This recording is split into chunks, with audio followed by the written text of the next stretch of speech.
Top 3 mistakes to avoid when starting a clothing brand.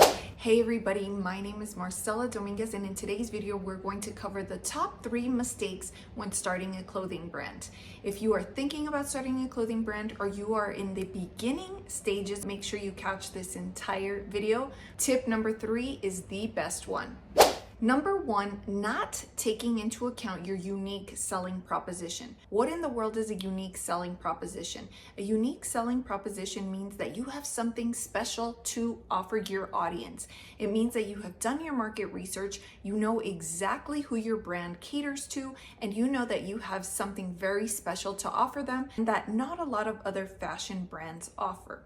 When deciding on a unique selling proposition, you need to identify your specific category. So for example, are you going to be selling luxury sporty clothing? Are you going to be selling luxury party clothing? Are you going to be selling luxury business wear, luxury casual wear? A unique selling proposition means that you have really honed in on exactly what it is that you're going to sell and how your product stands out. Let's say you've decided you're going to sell luxury athletic wear.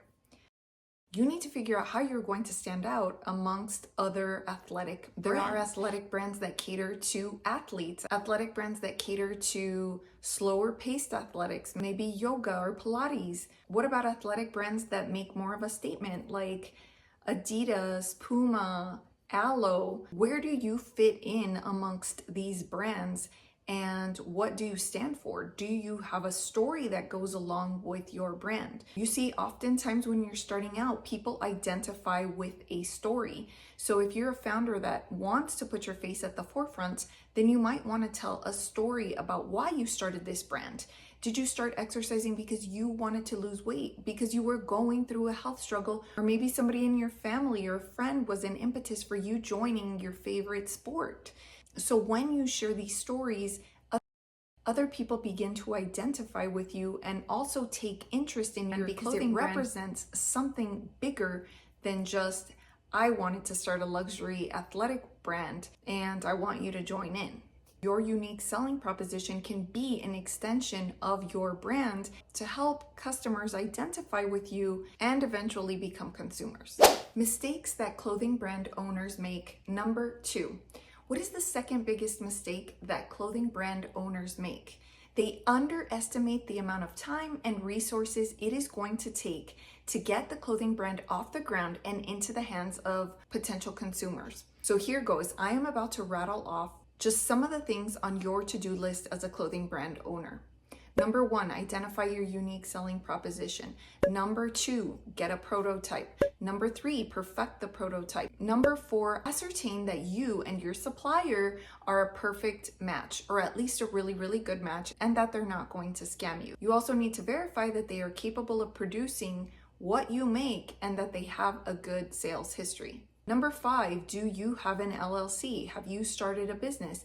Have you tied up all the loose ends? Legally speaking, have you registered your brand as a trademark? How much money do you need for marketing? How much money do you need for sales? Have you taken into account the cost of providing free samples to influencers or the cost to hire influencers to promote your brand? Have you been accurate with your lead time? In other words, the amount of time that it's going to take to actually manufacture your clothing and then deliver it to your customer? Have you taken into account any delays? Now, this list is not comprehensive, but it is a good list for you to really take into account the cost of starting a business, either the cost in time, the cost in money, the cost in resources. Mistake number 3 when starting a clothing brand: biting off more than you can chew. What do I mean by that? Well, sometimes business owners can be overzealous and get ahead of themselves. In other words, they start offering way too many products that exceeds their budget and also exceeds the scope of what they know about their business and their consumers. So back to my example of a luxury athletic brand. Let's say somebody initially starts off selling socks and shoes. In one case, person A might have 5 different SKUs, which are 5 different colored socks. Person B might decide to have 5 SKUs for socks, 5 SKUs for shoes, and 5 SKUs for headbands, and 5 SKUs for t-shirts. Now, I'm not saying that it's impossible to have 20 or 25 SKUs to start. But sometimes starting small can be smart. Why? Because you start to learn a lot about your consumer. Who is it that is identifying with you, that is purchasing that one product from you, or that second product, or that third product? If you have too many SKUs, yes, you can learn which of the 20 SKUs is the most popular based on what people are purchasing. But then what about all that money you just spent and wasted on the other SKUs that nobody wants? When you are starting small, lots of you are bootstrapping it.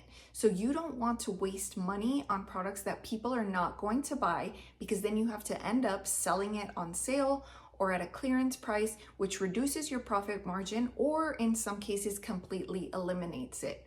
You want to make sure that what you are selling is in demand by starting with a small number of SKUs, and maybe by starting with one particular product and expanding SKUs from there, rather than expanding into a different product and trying to expand SKUs simultaneously with another product. So again, you don't want to start off with 5 SKUs of socks, 5 SKUs of shoes. Rather, you could start with maybe 5 SKUs of socks, narrow it down to fewer SKUs, and then when you have successfully identified what it is that your consumers like about your socks, you can then expand into shoes, and then clothing, or whatever else it is that you want to sell. Now, if you want to learn more about how trademarks relate to clothing, make sure to catch that video right there, where I go into more detail about what trademark class more than likely applies to you as somebody who is starting a fashion brand.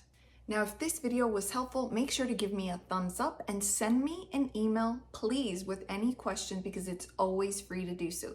It's free to send me an email and it's free to ask me a question. And if I can help you cross all your T's and dot all your I's as it relates to the legal aspects of starting a clothing brand, I'd be more than happy to do so. Make sure to send me an email and it's down below in the description. And for a list of other resources that I offer, make sure to check out the description down below.